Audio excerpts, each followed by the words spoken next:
GS for all की इस class में आपका स्वागत है। आज आइए हमें प्रश्नों की इस प्राचीन इतिहास की श्रृंखला को आगे बढ़ाते हैं, जिसमें पिछली कक्षा में आपने बुद्ध और बौद्ध धर्म से संबंधित कुछ प्रश्नों को देखा था, जो कि एग्जाम में फ्रीक्वेंटली पूछे गए हैं और इसी से ही बार बार प्रश्न आते हैं। तो अगर इन प्रश्नों को कर लेते हैं तो कम से कम आप 90 से 95% सिलेबस को आप कवर कर लेते हैं। ये एक डिवीजन सीरीज है। आइए हम देखिए जैन धर्म के विषय में, जिसमें आपने देखा था पिछली कक्षा में 25 तक के प्रश्न हो चुके थे। अब आइए यहाँ जैन धर्म से संबंधित है, तो 26 नंबर क्वेश्चन है, महावीर का जन्म कहाँ हुआ था। तो आप जानते हैं कि जैन धर्म के प्रवर्तक महावीर स्वामी थे और उनके जन्म के विषय में पूछा जा रहा है। तो ऑप्शन दिया हुआ है पावापुरी, पाटलिपुत्र, कुंडाग्राम और चंपा। तो ये आपको इसका सही उत्तर होगा कुंडाग्राम, जो कि वैशाली में है। वैशाली के कुंडाग्राम में महावीर स्वामी का जन्म हुआ था और यह जन्म 540 बीसी को हुआ था। तो ये भी एक डेट आप ध्यान में रखिए, इनका जन्म 540 बीसी को हुआ था। आइए अगले प्रश्न को देखते हैं, 27 नंबर। महावीर के पिता का नाम क्या था। तो महावीर के पिता का नाम जैसा आप जानते हैं शुद्धोधन था और यह जो थे ज्ञात्री के कुल के राजा थे, आप ध्यान में रखिएगा। और यह गणतंत्रात्मक के शासन यहाँ व्यवस्था थी और यहाँ इसका हेडक्वार्टर लिच्छवी था, ध्यान रखना है आपको। और महावीर की माता का नाम क्या था। तो यहाँ देखिए महामाया, यशोदा, त्रिशला और मैत्रेय दिया हुआ है। तो इनकी माता का नाम त्रिशला था और जानते हैं कि यह लिच्छवी नरेश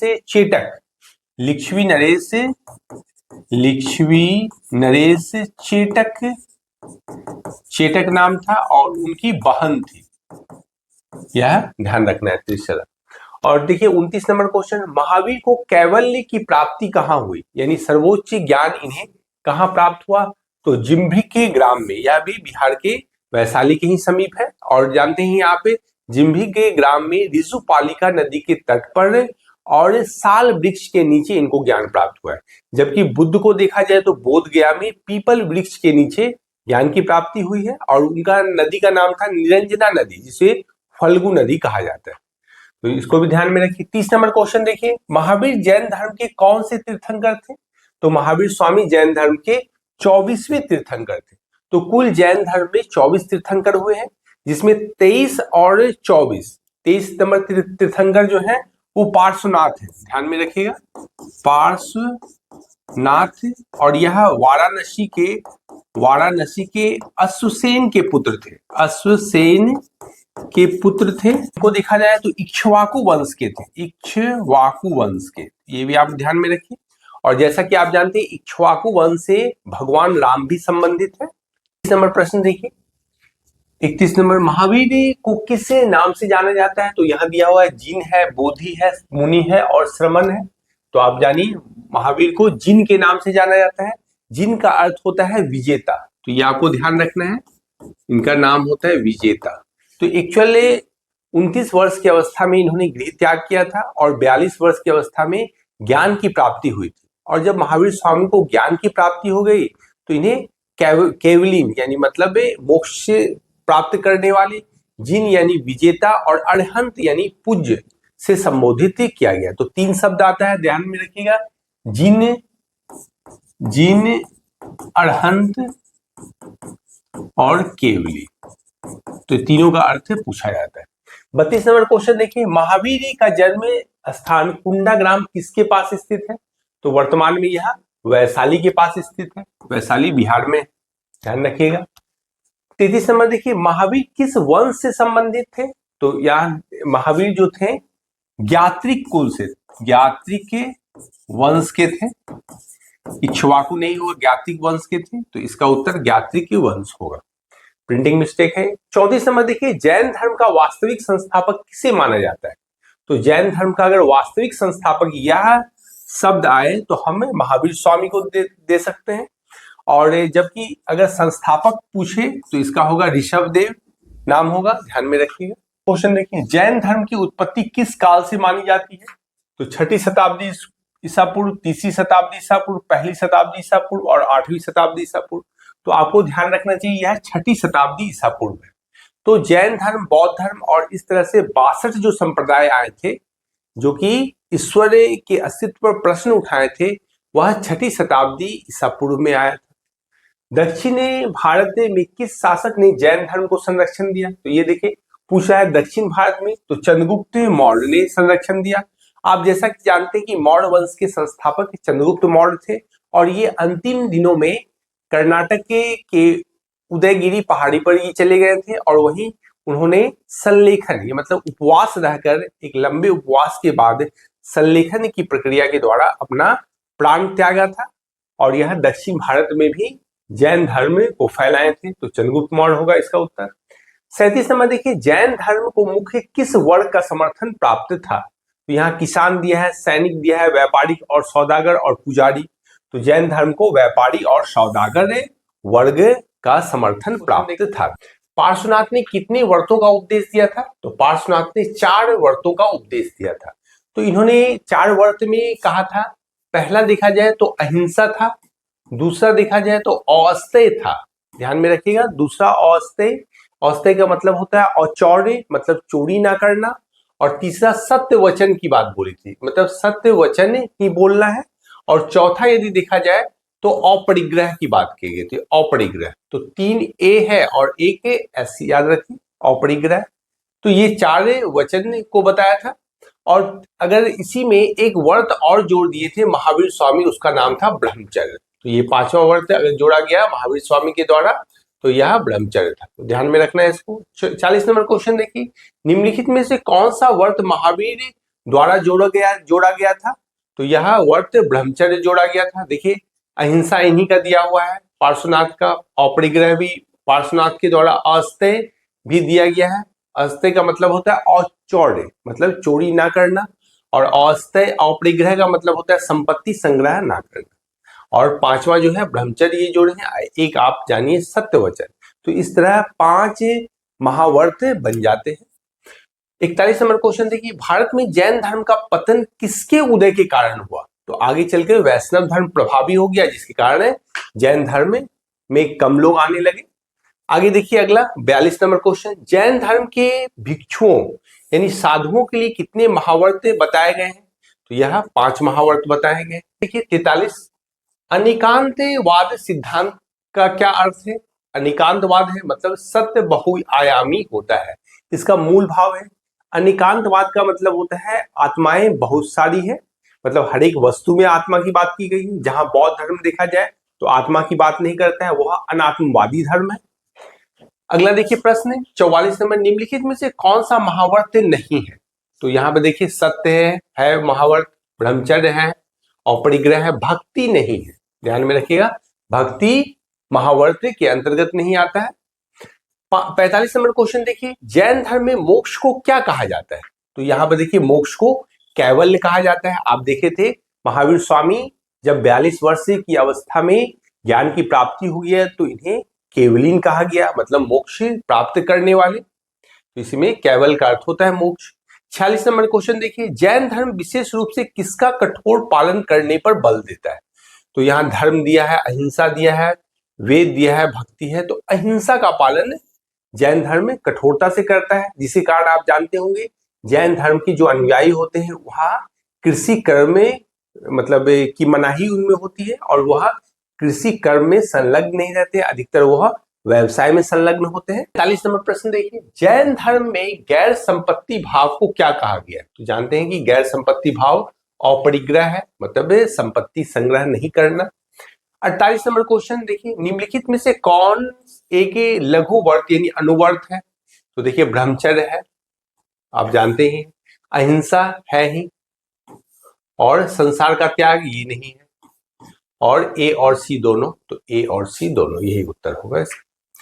अगला देखिए, जैन धर्म में द्रव्य यानी सत्ताओं की संख्या कितनी बताई गई?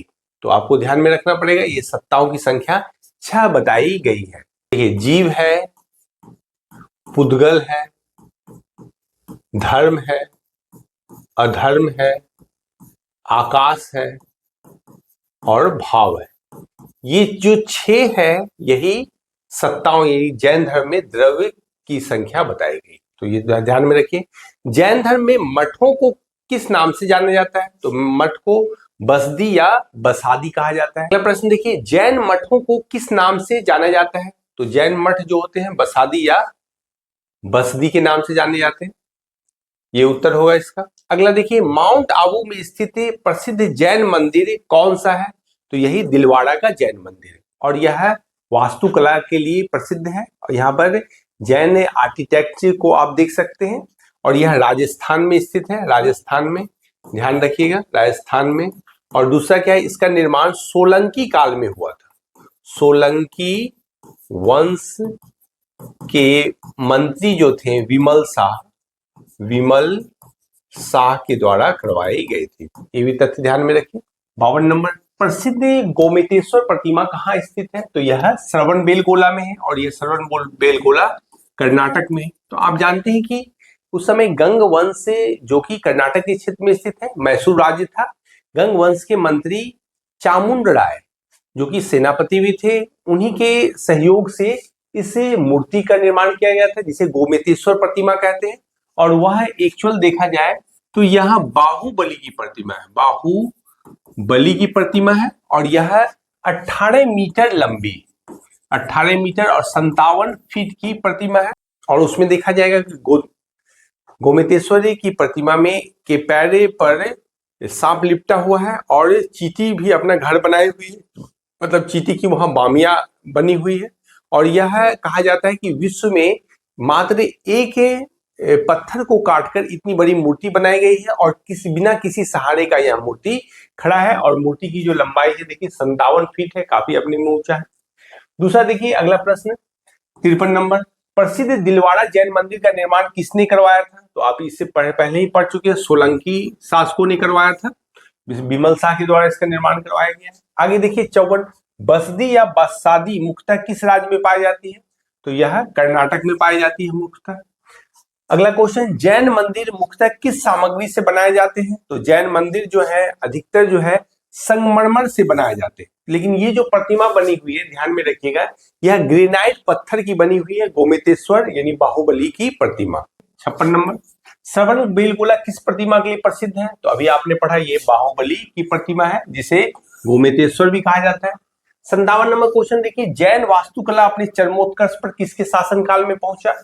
तो अशोक, चालुक्य, सोलंकी और गुप्त, ये सोलंकी शासक के चरमोत्कर्ष पर पहुंचा और इसका बेजोड़ नमूना वास्तुकला के रूप में, जैन वास्तुकला के रूप में खासकर यह दिलवाड़ा का जैन मंदिर है जो कि माउंट आबू पर्वत राजस्थान में अवस्थित है, तो ध्यान में रखिएगा। और इसका निर्माण विमल शाह के द्वारा कराया गया है जो कि सोलंकी वंश से ही संबंधित थे। 58 में देखिए, पहली जैन परिषद कहाँ आयोजित की गई? अगला क्वेश्चन, यहाँ आयोजित की गई पाटलिपुत्र में, और किनके नेतृत्व में किया गया था? स्थूलभद्र के नेतृत्व में। जैसा कि आप जानते हैं क्या कि एक समय पाटलिपुत्र क्षेत्र में अकाल यानी फेमिन पड़ा और उसमें क्या हुआ कि जैन आचार्य भद्रबाहु अपने कुछ शिष्यों के साथ दक्षिण की ओर चले गए, जबकि स्थूलभद्र जो आचार्य थे वह पाटलिपुत्र में ही रुके रहे। लेकिन जब अकाल की बर्बरता कम हुई यानी अकाल की फ्रीक्वेंसी कम हुई तो वह पुनः दक्षिण भारत से पाटलिपुत्र की ओर आते हैं।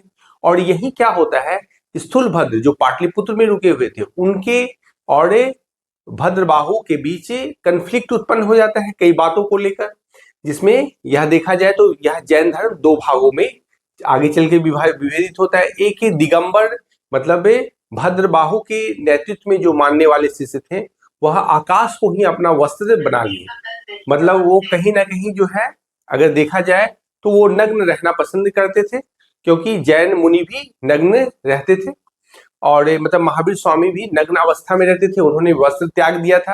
पाटलिपुत्र में स्थित थे और उनके शिष्य श्वेतांबर कहलाए, बल्कि वो श्वेत वस्त्र धारण किए और उनका विचार था कि नग्नता ठीक नहीं है। तो इस तरह दिगंबर और श्वेतांबर धर्म या संप्रदाय जो बना। देखिए 60 नंबर क्वेश्चन, दूसरी जैन परिषद कहाँ आयोजित की गई थी? यह वल्लभी और मथुरा में आयोजित की गई थी और इसकी अध्यक्षता क्षमा श्रवणी के द्वारा की गई। प्रश्न को देखा जाए तो कौन सा संप्रदाय मानता है कि महावीर सदैव नग्न थे? तो श्वेतांबर, थेरवाद, दिगंबर और महायान है। तो इसका उत्तर होगा दिगंबर, मतलब जो आकाश को ही वस्त्र मानते थे और इनका मान्यता थी कि महावीर स्वामी नग्न अवस्था में रहते थे। और इसके विपरीत जो श्वेतांबर जो थे वे श्वेत वस्त्र धारण करते थे और नग्नता का वो विरोधी थे। तो आइए अगला क्वेश्चन, जैन आगमी के साहित्य में कितने अंगों को मान्यता प्रदान की गई है? तो इसमें है होगा 12 अंगों को मान्यता प्रदान की गई है। तो यह आगम साहित्य जैन से संबंधित है, जिसमें अंग और उपांग साहित्य के भाग है। तो आज आपने जैन धर्म को देखा और इसको बार बार रिवीजन कीजिए और फिर हमें अगले क्लास में मिलते हैं। आज के लिए इतना ही, धन्यवाद।